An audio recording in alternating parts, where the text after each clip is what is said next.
샬롬 고등부 친구들, 추석 명절 연휴 잘 보내셨나요? 맛있는 거 너무 많이 먹어서 살찐 것은 아닌지요? 목사님도 원래 먹는 걸 참 좋아하는데 이번에 처갓집에서 명절을 음식을 너무 많이 먹어가지고 너무 많이 맛있게 먹어가지고 살이 한 1kg 이상 찐 것 같아요. 명절은 원래 그런 겁니다, 여러분. 그렇게 또 즐길 때는 즐기고 맛있는 것도 먹을 때는 먹고 이제 명절 끝났으니 또 다시 일상으로 돌아와서 살도 빼고 할 일도 열심히 하고 그러면 되는 거죠.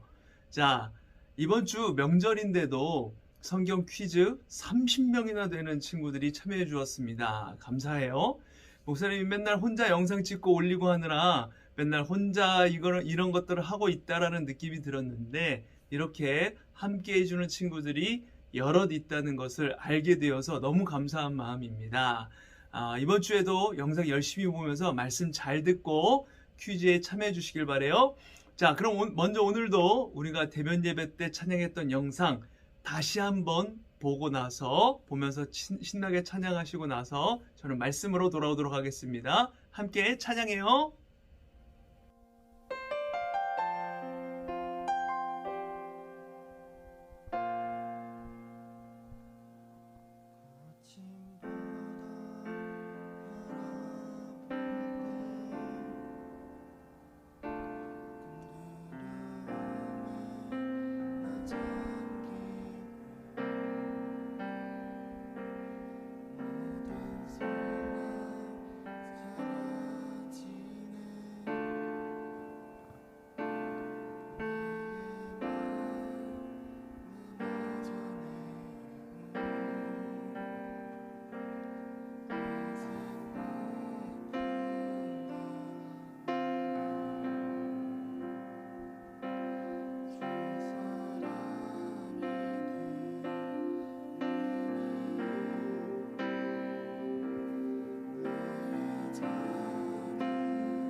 하나님 아버지, 코로나 상황이지만 이렇게라도 예배를 드릴 수 있게 해주심을 감사합니다.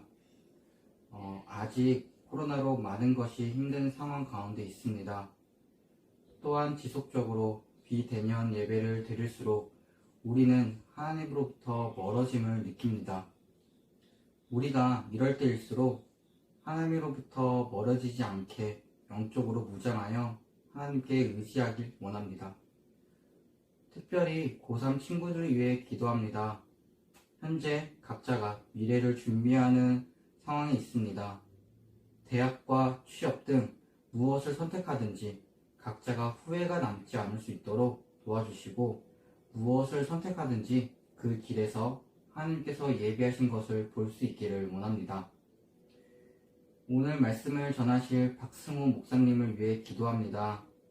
오늘의 말씀이 우리 고등부 아이들의 삶에 필요한 말씀이 되고, 각자 삶을 살아가는 가운데 중심을 잃지 않고 우리의 삶에 꼭 필요한 말씀이 되게 해주세요. 예배의 모든 시간을 하나님께 올려드리며 예수님의 이름으로 기도합니다. 아멘. 오늘 우리에게 주시는 하나님 말씀은 사도행전 다시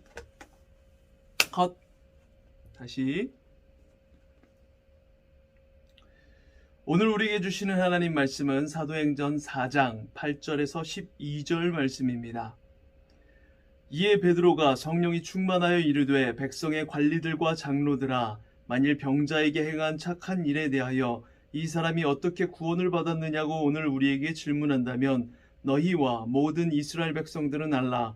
너희가 십자가에 못 박고 하나님이 죽은 자 가운데서 살리신 나사렛 예수 그리스도의 이름으로 이 사람이 건강하게 되어 너희 앞에 섰느니라.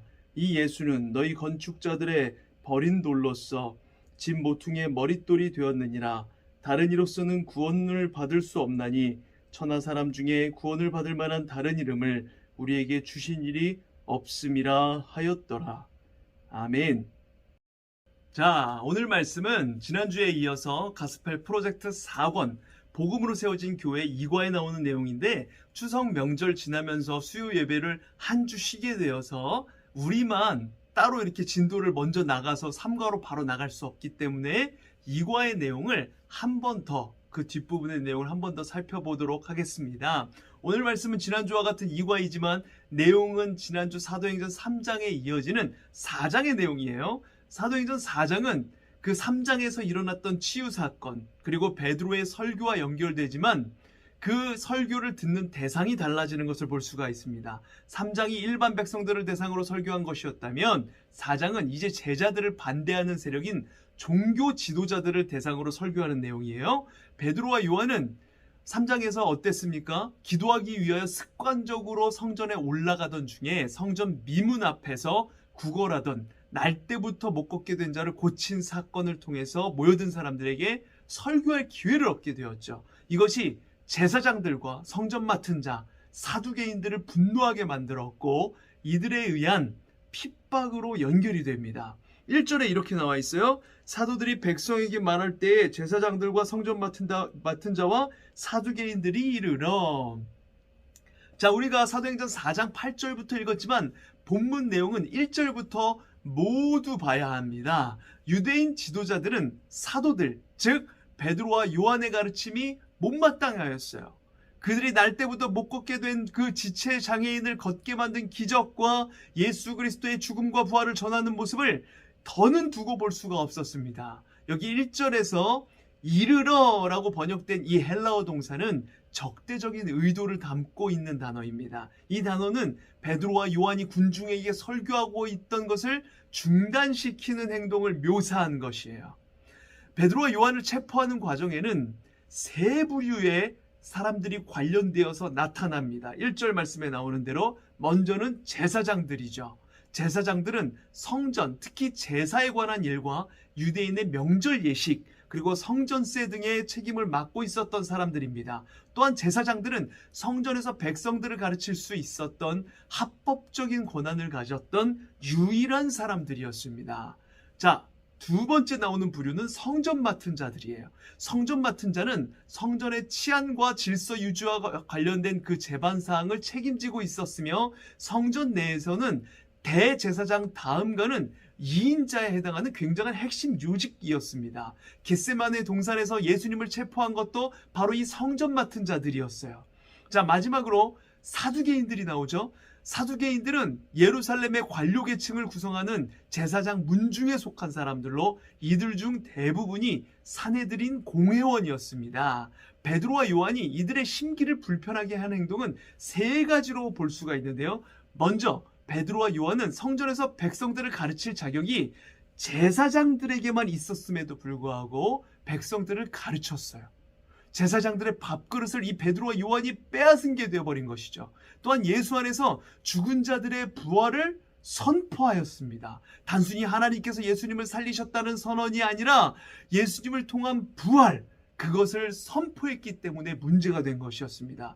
베드로는 단순히 예수님의 부활했음만을 말한 것이 아니라 이것을 바로 하나님의 궁극적인 회복 역사의 시작으로 선포된 것입니다. 예수님뿐만 아니라 사람들이 부활하게 된다는 걸 선포한 거예요. 예수님이 부활하셨다는 선포는 제사장들과 성전 맡은 자와 관련된 문제였고, 예수 안에서 죽은 자들이 부활을 한다고 선포한 것은 죽은 자의 부활을 부인하고 있었던 이 사두개인들에게 걸림이 되는 문제였어요. 또한 마지막으로 대제사장들이 십자가형을 통해 죽인 예수가 약속된 메시아다라고 선포한 겁니다. 이처럼 베드로의 설교는 제사장, 성전 맡은 자, 사두개인, 대제사장들을 골고루 건드리는 그런 모양이 되어버린 것입니다. 베드로의 이러한 가르침은 유대인 지도자들의 잘못을 통렬히 질책한 것이었기 때문에 그들이 분노하게 된 거예요. 재발절이고 분노했습니다. 그러나 지금 날이 저물었기 때문에 베드로와 요한을 당장은 처치하지 못하고 옥에 잠시 가두어둡니다. 그러나 일반 백성들의 생각은 종교 지도자들의 생각과는 달랐던 것 같아요. 4절 말씀에 이렇게 나와요. 말씀을 들은 사람 중에 믿는 자가 많으니 남자의 수가 약 5천이나 되었더라. 아멘. 사도행전의 저자 누가는 1절에서 의도적으로 종교 지도자들과 사도들의 말씀을 듣고 있는 백성들을 분리해서 이야기하고 있습니다. 제사장들과 성전 맡은 자와 사두개인들이 사도들을 대적할 때 백성들은 베드로와 요한을 주목하여서 보고 있었어요. 4절은 이야기의 흐름을 중단하면서 이렇게 말하죠. 종교 지도자들과 달리 사도들의 설교를 들은 사람들 중 많은 사람들이 예수님을 믿게 되었다라는 것 말입니다. 여기서 믿는으로 표현된 단어는 사실이고 신뢰할 만한 가치가 있다고 여기는 것, 그리고 완전한 확신을 가지고 자신을 맡기다, 믿다, 신뢰의 대상의 전적인 헌신과 함께 신뢰한다 라는 의미가 있습니다. 이런 자가 많았는데 남자의 수가 약 5천이나 되었다라고 기록이 되어 있죠. 베드로와 요한이 투옥된 것은 분명한 위기 상황이었습니다. 그러나 이것이 그들로 하여금 증인으로서의 사명을 감당하지 못하도록 할 수는 없었어요. 오히려 그들은 이것을 증인으로서의 삶을 위한 또 하나의 기회로 삼았습니다. 위기를 기회로 삼은 거야. 이튿날 이제 날이 밝고 유대인의 지도자들이 모여서 베드로와 요한을 신문하기 시작합니다. 세 부류의 사람들이 이 신문하는 공회를 구성하고 있었어요. 먼저는 관리들이에요. 이들은 6절에 열거된 사람들인데요. 이 사람들은 대제사장 문중의 지도자들이었으며 대제사장의 문중은 그들의 가족들로 구성되어 있었어요. 이들이 힘을 합하면 공회에서 가장 영향력 있는 무리가 되었습니다. 그리고 장로들이 등장을 해요. 원로 관료들로 제사장들과 부유한 일반인들로 구성된 엘리트 유대인 집단이 바로 이 장로들이었습니다. 마지막으로 서기관들이 등장을 하는데 율법 전문가들이죠. 공회는 70명의 구성원과 현재의 대제사장이 모였어요. 부를 소유하고 학식이 높고 예루살렘에서 막강한 힘을 지닌 이들이었습니다. 예수님께서 그러하셨던 것처럼 이제 제자들도 이 공회 앞에 서게 된 거예요.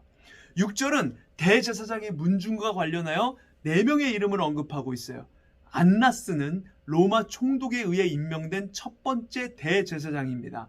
그의 5명의 아들 또한 후에 대제사장이 되었습니다. 대제사장 집안이에요. 가야바는 안나스의 사위로 예수님과 사도들 스데반을 신문할 때 대제사장이었던 사람이고, 안나스 이후에 18년 동안이나 대제사장직을 수행했을 만큼 로마 총독의 마음에 들었던 존재입니다. 안나스는 원로 대제사장으로, 가야바는 대제사장으로 예수님의 재판에서 중요한 역할을 담당했던 사람들이에요. 자신들의 민족을 위해 죽음의 형벌을 내린 자에게 이제 다시 그 사람만큼이나 영향력이 있을 법한 존재들이 나타났다는 것이 그들의 마음을 불편하게 만들었을 것입니다.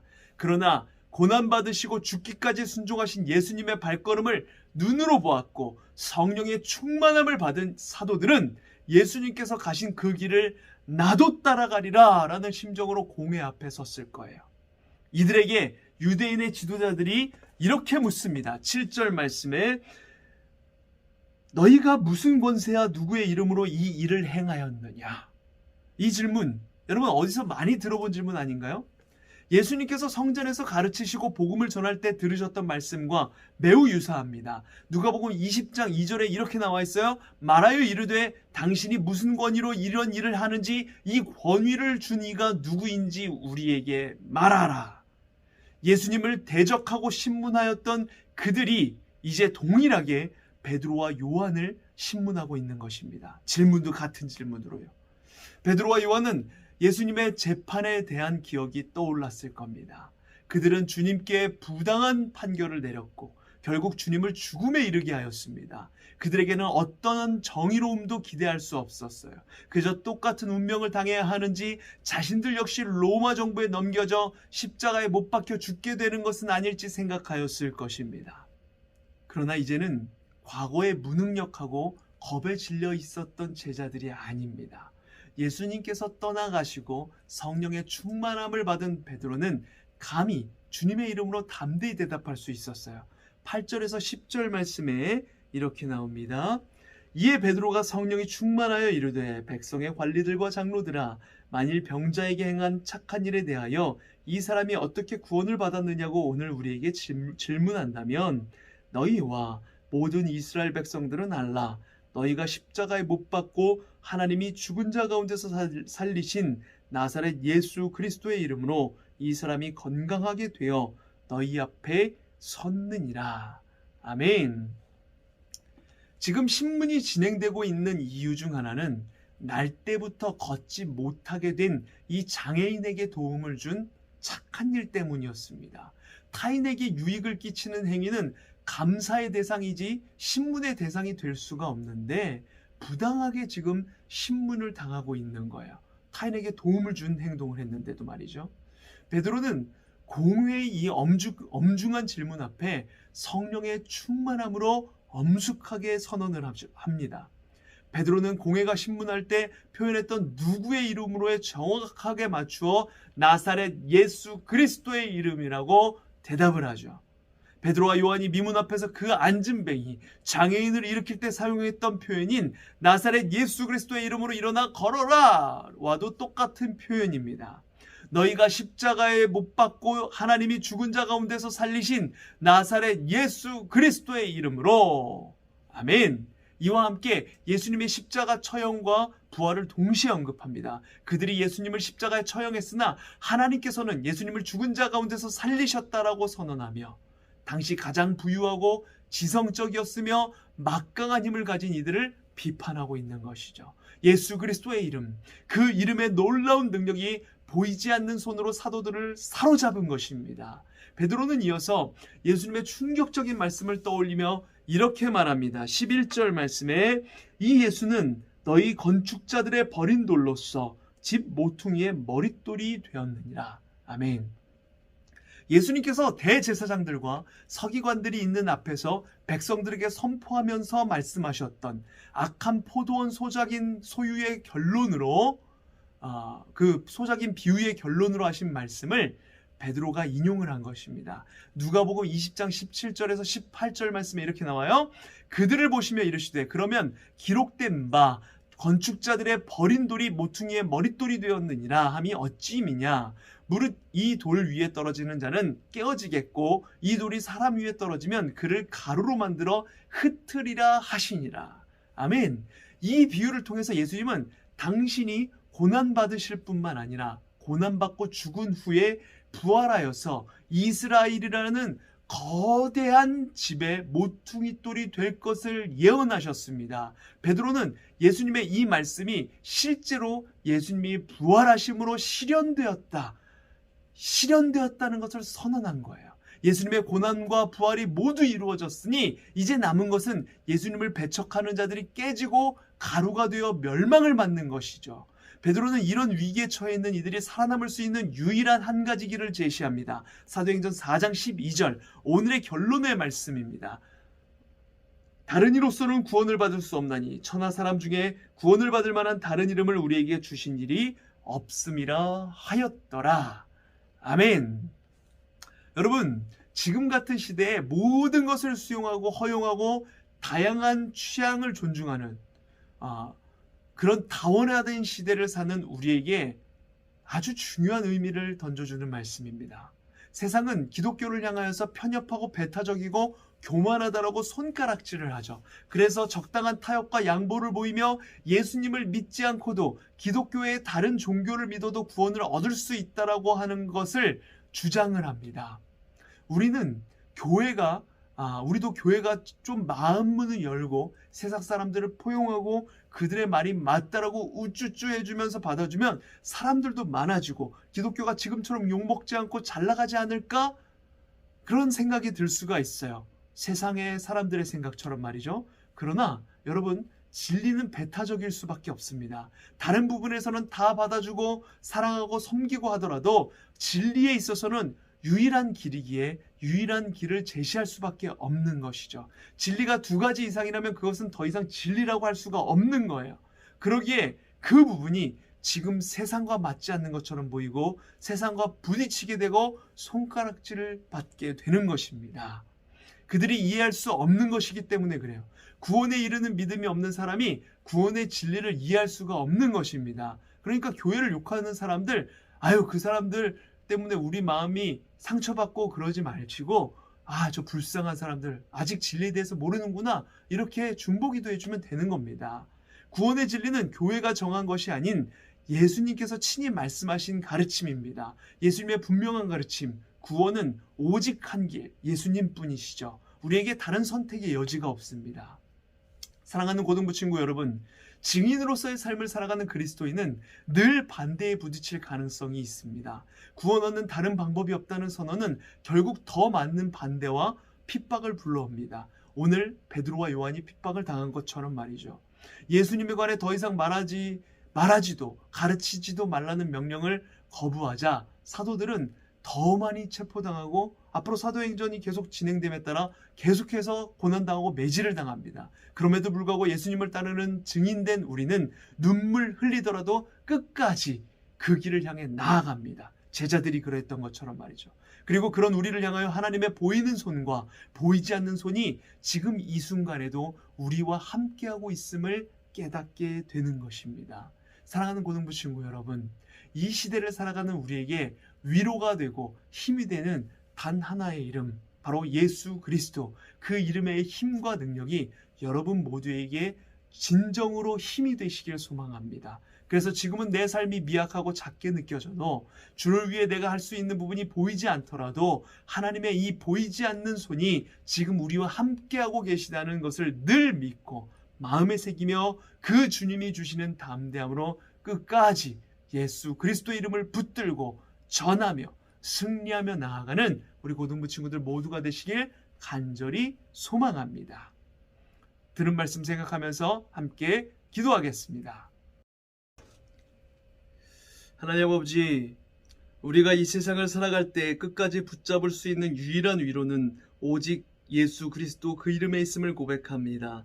우리 고등부 친구들이 주님의 이름을 믿음으로 영원토록 변함없는 기쁨을 얻는 주의 자녀가 되게 하여 주시옵소서. 그리하여 코로나19를 비롯한 우리를 어렵고 힘들게 만드는 상황 가운데서도 예수의 이름으로 늘 승리하게 하여 주시옵소서. 우리가 가야 할 길을 나아갈 때에 하나님의 보이는 손과 보이지 않는 손이 되어 살아가게 하여 주시옵시고 세상을 향한 바른 복음의 통로가 되게 하여 주시옵소서. 세상을 능히 이기고 세상을 정말 섬김으로 전하며 나아가는, 사랑으로 섬기며 많은 사람들을 주께 돌아오게 만드는 우리 고등부 친구들 모두가 될 수 있도록 하나님 인도하여 주시옵소서.